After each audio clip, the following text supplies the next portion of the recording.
শুভ সকাল বন্ধুরা, যে যেখানেই আছো আশা করি সকলে খুব ভালোই আছো। আমরাও ভালোই আছি। তবে ভালো থাকার মধ্যেও প্রচণ্ড গরম, আর সেই গরমে আমার মনে হয় আমার মতো সবাই কম বেশি কষ্ট পাচ্ছ। তবু যাই হোক, প্রকৃতির সঙ্গে তার লড়ার নেই। মানুষ হলে না হয় লড়া যেত মানুষের সঙ্গে, কিন্তু প্রকৃতির সঙ্গে কিন্তু লড়া যাবে না। প্রকৃতি যেভাবে আমাদের পরিচালনা করবে আমাদের সেইভাবেই চলতে হবে। তো খুব গরম, কষ্ট হচ্ছে, কষ্ট হলেও চলতে হবে, জীবন তার থেমে থাকবে না। তো দেখো, সকালবেলা উঠে এই যে ঘরটারগুলো একটু পরিষ্কার করে নিই। আমি এদিকে রান্না বসিয়ে দিয়েছি, ভাবছি সকাল সকাল রান্নাটা সেরে নিই। আর ওদিকে অদ্রিজা সকালে উঠে ও পড়াশোনা করছিল, পড়াশোনা করে ও আবার ওই চা করছে। তো আমাকে যে চা দিল, আর এদিকে চা খাবো, আর এদিকে সবজিগুলো কেটে নেবো। সবজিগুলো কেটে তারপর রান্না বসাবো। যাই হোক, চলো তোমরা ভিডিওটা জুড়ে থাকো, আশা করি ভালো লাগবে। আর অবশ্যই একটু লাইক দিও, একটা সুন্দর কমেন্ট করেছিও ভিডিওটাতে। আর আজকে একটা ভিডিওটাতে একটা সুন্দর জিনিস শেয়ার করব। তো সেই জিনিসটা দেখতে গেলে অবশ্যই তোমাদের ভিডিওটাকে একটু কন্টিনিউ করতে হবে। তো চলো দেখতে থাকো, আর আমি এদিকে চায়ে চুমুক দিতে দিতে বাদবাকি কাজগুলো সেরে নিই। এই নারকেলটা বাবা গ্রাম থেকে নিয়ে এসেছিল। এটা একদম পুরো নারকেল নয়, মানে ডাবই ডাবটা একটু বেশি পুরো হয়ে গেছে, মানে একদম নারকেলও হয়নি, ডাব হয়নি। তো দেখি ভালো আছে কি, অনেক দিন হয়ে গেল, প্রায় 15 দিনের বেশি হয়ে গেল, মানে এখন ভালো আছে কি সেটাই সন্দেহ। আর এই যে এটা আমার দা কলকাতায়, এখন ভালো থাকবে কি জানি না।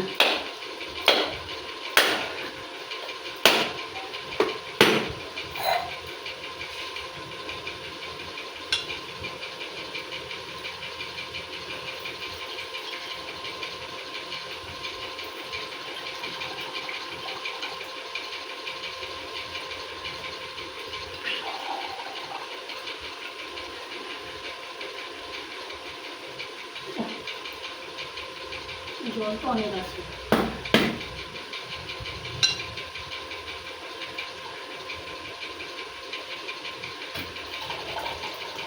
ভালো নেই মনে হয়।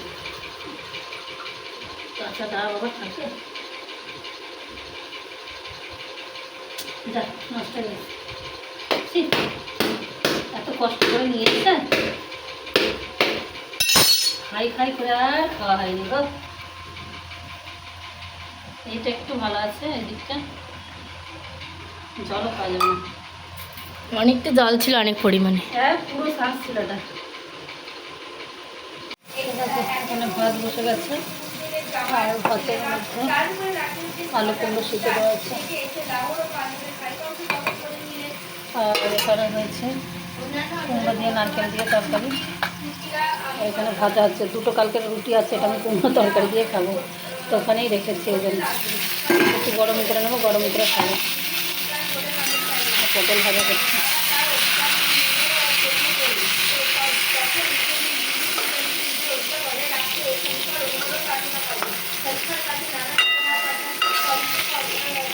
পটল ভাজা হচ্ছে, এখানে বেগুন ভাজা হচ্ছে অপরিকার,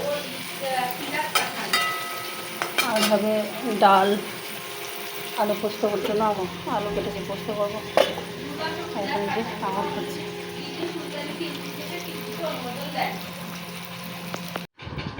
তো দেখো সেই রান্নাবান্না করছিলাম, রান্নাবান্না পুরো সেরে অর্ধেকটা ভাত খেয়েছি, ওকে সিদ্ধ ভাত খাইছিলাম। আর আমি ওই যে বাসি রুটি দুটো ছিলাম, বাসি রুটি দুটো ছিল, তো কুমড়ো তরকারি করেছিলাম, ওই দিয়ে খেয়েছি। খেয়ে টিভি দেখছিলাম। এই যে এখন যেহেতু টিভি লাগানো হয়ে গেছে, তো টিভি দেখছিলাম, ফোনে নানান রকম কাজকর্ম করছিলাম। এইসব করতে করতে সকালে স্নান করেছি। আজকে ভেবেছিলাম যে এখন আর স্নান করবো না, একেবারে পরে স্নান করবো, কিন্তু কি ওই এমন একটা অভ্যাস হয়ে গেছে না, মানে স্নান করেই খেতে বসবো, মানে তাতে করে মনে হয় যেন বেশ একটু ফ্রেশ লাগে, মনে হয় যেন একটু খাবার প্রতি ইচ্ছাটা জাগে। তো অদ্রিজাকে বলেছিলাম যে আজকে আমি স্নান করবো না, এখন আবার সে বিকেলে করবো।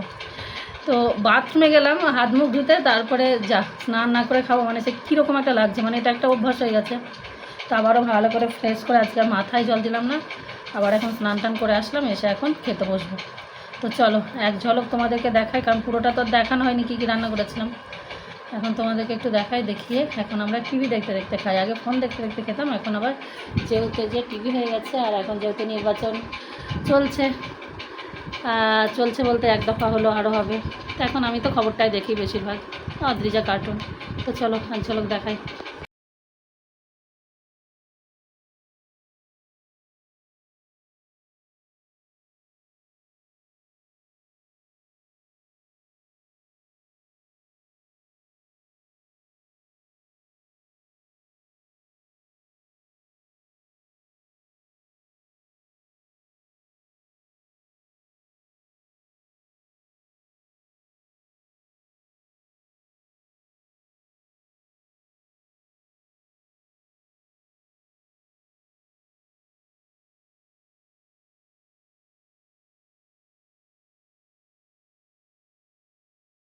তো চলো তোমাদের সঙ্গে যেটা বলছিলাম শেয়ার করব সেটাই এখন শেয়ার করে নিই। আমরা তখন গ্রাম থেকে অনেক দূর কলকাতাতে থাকি, তো অদ্রিজার হাতে লাগানো হচ্ছে এই ড্রাগন গাছ। অদ্রিজার হাতে এই যে যত কিছু গাছপালা দেখছো না, সেগুলো কিন্তু সবই বেশিরভাগটা অদ্রিজার হাতে লাগানো কিংবা অদ্রিজার ইচ্ছাতে হয়তো আমাদেরকে লাগাতে হয়েছে, কারণ ও গাছের প্রতি ওর ভালোবাসাটা বরাবর একদম ছোট থেকেই। আর এই ড্রাগন গাছটা তো ও নিজে থেকেই নিয়ে এসেছিলো কোথা থেকে।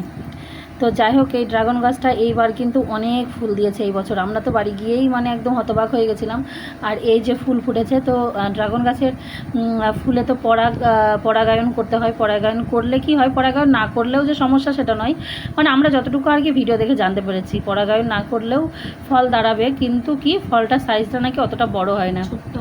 তো এই যে ফুলটা ফুটেছে, তো আমরা তো ওখানে নেই, তোমাদের দাদাভাই পরাগ সংযোগ করেছে, সংযোগ করে ও আমাদেরকে ভিডিওটা পাঠিয়েছে। তো এপ্রিল মাসেই কিন্তু আমাদের গাছ ভর্তি ফুল চলে এসছে।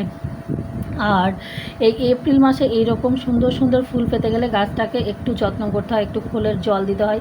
যদিও আমাদের সেই সব হয় না, আমাদেরও একটু মাঠের মাটি টাটি এনে দেওয়া হয়, তাতেই যা হয়েছে। তবে অনেক ফুল হয়েছে, গাছ ভর্তি ফুল যেহেতু হয়েছে, ফল নিশ্চয়ই হবে। আর মানে এত খুশি আমরা, বিশেষত অদ্রিজা ভীষণ খুশি, ভীষণ।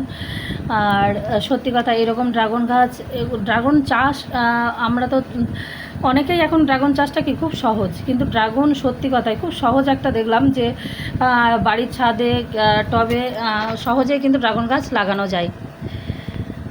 খুব একটা মানে এতে কি বেশি সময় আর জল তো লাগেই না সেরকমভাবে। এই এত গ্রীষ্মকালে এখন একটু জল দিতে হবে। তো যাই হোক, এই বছর আমরা নিজের গাছের ড্রাগন ফল খাবো, এটা একটা বিরাট মানে ব্যাপার, আর সেটা আমার মেয়ের দৌলতে।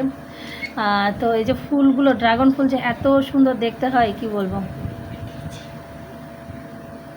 আমরা একবার ড্রাগন ফল খেয়েছি, সেটা তো খুব খুশি আমরা। তো এটাই ভাবলাম তোমাদের সঙ্গে শেয়ার করে নিই। আর এখন মানুষ প্রত্যেকেই কিন্তু কম বেশি গাছের প্রতি ভালোবাসা কিন্তু তোমরা সবাই খুব গাছ ভালোবাসো, ছাদ বাগান টুকটাক করতে ইচ্ছা জাগে, একটা শখ জাগে। তো সবাই চেষ্টা করো যে একটু নিজেদের ছাদ বাগানে এরকম একটা ড্রাগন গাছের ডাল রাখতে। সেইখান থেকে ড্রাগন গাছের কিন্তু ওই যে বললাম না, মানে ড্রাগন গাছ কিন্তু খুব মানে যে খরচা কি কিছু সেসব কিচ্ছু নেই, আলাদা করে সেইভাবে যে খুব কিছু যত্ন নিতে হয় সেটাও নাই। অদ্রিজায় জাস্ট লাগিয়েছিল, ওর বাবা একটু এটা ভালো করে বেঁধে টেঁধে দিয়েছিল, আর এই বছরেই কিন্তু কত ফুল এসছে। তো এখন ফলের অপেক্ষা। আর এই যে পরাগ সংযোগ করছে ও, তবে এইটা দুদিনের, মানে দুদিনে দুটো ফুলে পরাগ সংযোগ করছে, আর পরবর্তীতে না একসঙ্গে 4-5টা ফুল ফুটবে, একদম গাছ ভর্তি ফুল।